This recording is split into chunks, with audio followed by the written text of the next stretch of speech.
Yo, what's up? Phil James coming at you. Not live, but direct. So, yeah.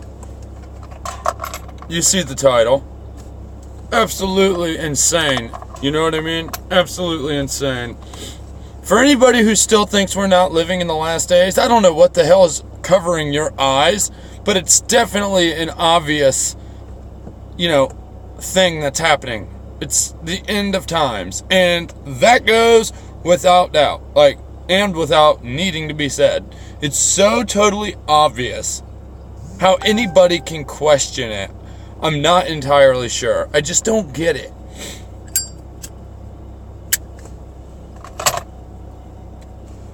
This right here, I'm sorry, hold on, I messed up my whole intro. Today is January 20th. Okay, it's Saturday, it's 2018, and it's 1:51 p.m.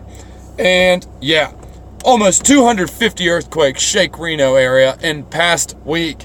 Now, this came out the 18th, so within 7 days, Reno, Nevada has had 250 earthquakes. That is effing absurd. Okay, nothing big, but that's still not the point.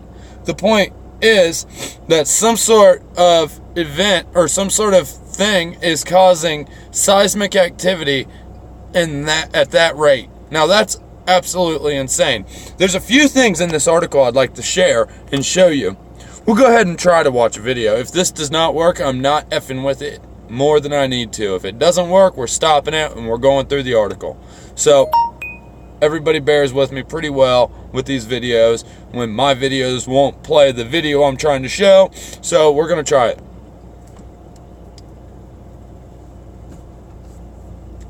Look at the top. Copy, share, select all. I'm a seismologist in the Nevada Seismological Laboratory. Today we're in the engineering laboratory that does testing of how buildings and structures respond to earthquakes. So they're going to shake an actual room and show kind of what we can expect from an earthquake, which is a really realistic visualization of how things fall and why we're so worried about earthquakes and why we try to encourage people to be prepared.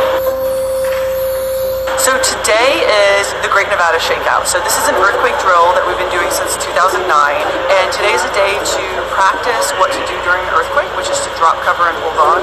And today is also a day to think about your emergency plan for all hazards and specifically for earthquakes. So what I'm hoping to do today is to really get Nevadans thinking about the fact that we are earthquake country, that it's been a very, very long time since we've had a large and devastating earthquake in the area, but it will happen again.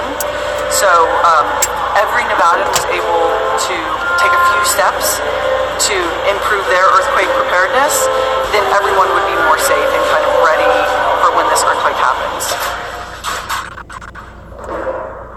Now that's what I like to see. Video plays, no issues. That makes me happy. This might be an alright video. Alright, so did you hear her? Trying to get Nevadans ready for a big earthquake. 10 years old and you're in this terrible circumstance. Events that changed the world. There's nobody that had a bigger impact on my life. People who changed each other's lives. Mary Frances. That's what aggravates me. Ads and stuff playing when I'm not even trying to watch a video. So alright. Damn it, are you kidding? Reno's southern neighborhoods have been shaking ever so gently for 7 days now. Okay. If you live there, near Galena High School, or where the Mount Rose Highway goes below Interstate 580, you likely haven't felt much, if anything. But earthquake detecting instruments in the area have picked up almost 250 small tremblers since late January 11th. So here is the group of these 250 earthquakes. Now, the main reason I'm covering this is because it's absolutely insane. It's not rare for Nevada to have earthquakes, but this number of earthquakes in 7 days is pretty intense. Like I said, nothing really damaging, nothing hardcore yet. But listen to this article. The largest in the swarm so far, which hit Tuesday afternoon, measured a 2.7 on the Richter scale, a magnitude that the University of Nevada in Reno seismologist Ken Smith described as pretty small. You'd have to be right above it to feel anything, he said. noting they've gotten a few dozen reports from people who have felt the jolts. Now, here's some of the other earthquakes. January 9th, little damage as magnitude 7.6 quake hits in Sea of North Honduras. December 27th, earthquakes rattle San Jose, but not the big one. Now, when they say not the big one, if you guys have looked into the earthquakes over in Cali, there's one fault line. It's between California, Northern California, and Washington.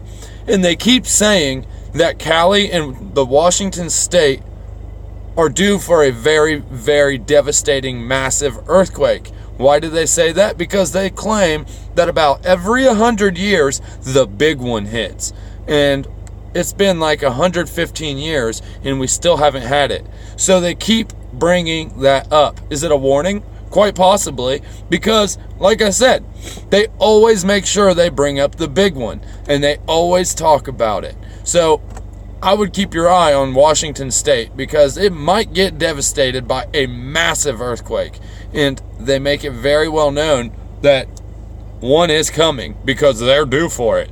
Well, we can cause earthquakes, so they can make it come, can't they?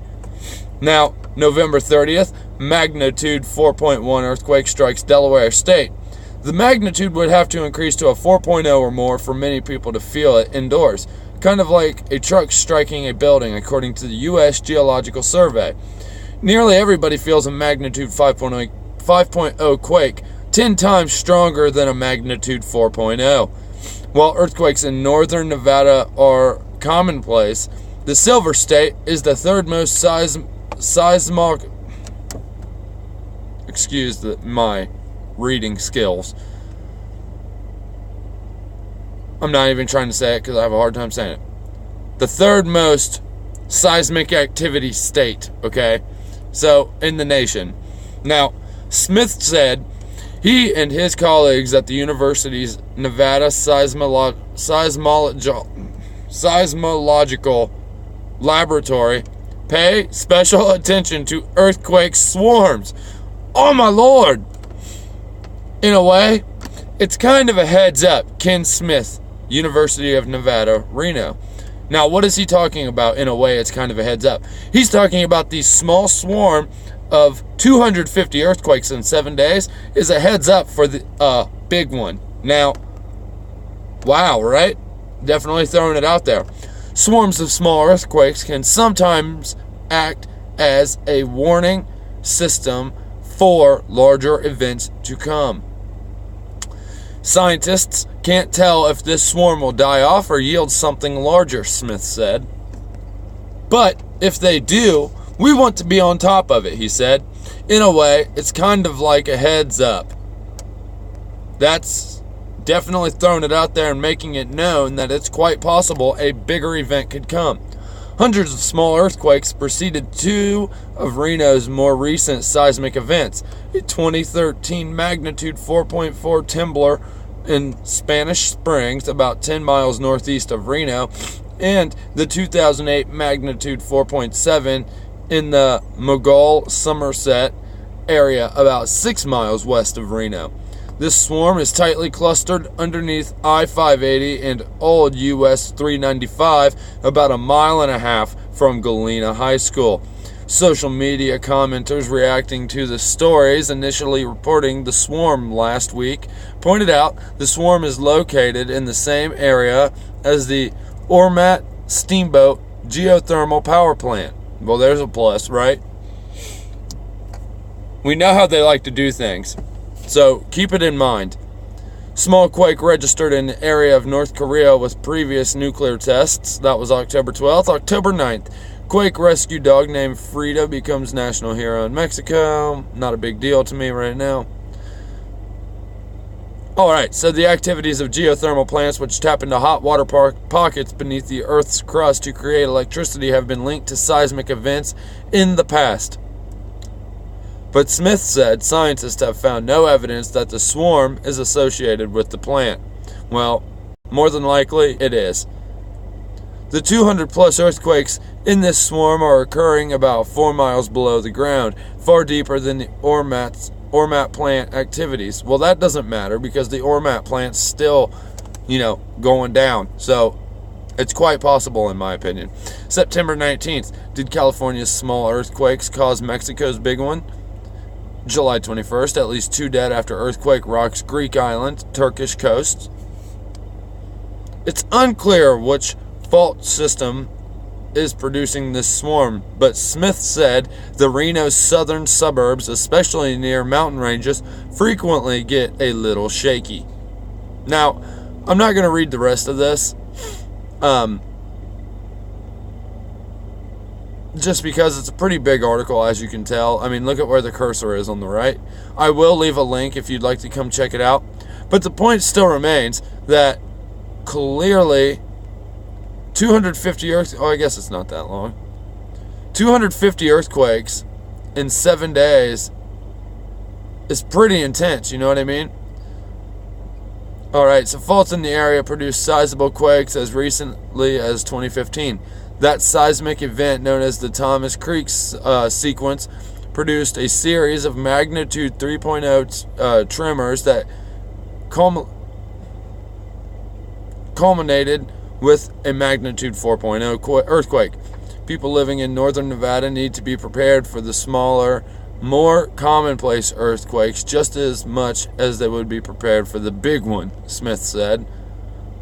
July 10th, 2 earthquakes hit Alaska, no damage reported. December 2016, no damage after a powerful quake hits off of New Guinea. Everyone is worried about the big one, but it doesn't take the big one to knock over your water heater and empty out your shelves, he said. Strapping down your water heater and securing bookcases to the walls are simple things to do to prepare. So clearly they keep talking about the big one. So how do I take that? When the mainstream news is talking about something and putting it out there so much, they're definitely getting you ready. It's called predictive programming, and if you've been subscribed to this channel, you already know what that is, and I don't have to explain it. But for those who catch this video who are not subscribed and probably should subscribe if they would like to learn something, predictive programming is a tool used by the mainstream media to predictively put something in your subconscious. So then when that thing happens, you're more likely to accept it as just, natural, or like it's supposed to happen, or it's normal. You know what I mean? That's predictive programming, and that's what this article is doing. But regardless, even if you take the predictive programming out of this article, you throw it all aside, and you look at just what's going on, 250 earthquakes in a very small spot in 7 days is quite intense, and that blows my mind. So that's why this video is being made. We are in the end times, and it's very, very obvious. Now, the Lord will come like a thief in the night. Earthquakes in diverse locations, stars falling from the skies, seas roaring, wars and rumors of wars, okay? I mean, honestly, earthquakes, it's all here. We're having volcanic activity, earthquakes, massive fireballs falling from the sky, or stars falling from the sky. We are having all kinds of crazy stuff. Rumors of wars, they're here. Missile crises, all kinds of stuff. It's that time. I know every generation thinks that they are the last generation on Earth, but this time it's definitely the case, and it's not hard to see that something very spiritual / supernatural is going on. That's why they have D-Wave, that's why they have CERN, and that's why they're working together, and that's why things like Mandela effect are happening. So just keep it in mind. Alright, y'all, it's Phil James, and I'm out. I hope everybody enjoyed the dollar video I made last night. I didn't get into all the symbols, and I couldn't zoom in on the demonic faces throughout the bill, so you're going to have to look for yourself. But there's a lot of other good videos on YouTube where people point out things like that, and I mainly wanted to show the Omega symbol around the dead president's head, and I also mainly wanted to show the owl up in the top corner of the crescent in the shield around the 1 on the top right part of the bill. And I also wanted to show the 3 Stars of David, or in other words, the 3 hexagrams with circles around them, which 3 6-pointed stars, 3 6s. So 6 6 6. You know what I'm saying? That was what I wanted to show. And I wanted to prove that there is petty magic and all kinds of stuff being thrown, symbols all over everything we see and use for their advantage, not ours. So, alright y'all, this video is a little longer than I wanted it to be, but if you stuck around for the whole video, why don't you go ahead and throw, let's think, what should we say in the comments if you made it to the end? Go ahead and say, just put MJE. If you made it to the end of this video, just put the 3 letters MJE in the comment section below. I would appreciate it. And if you made it, thank you very much. Like, share, subscribe. Would appreciate that also. And alright y'all, it's Phil James and I'm out. Peace y'all.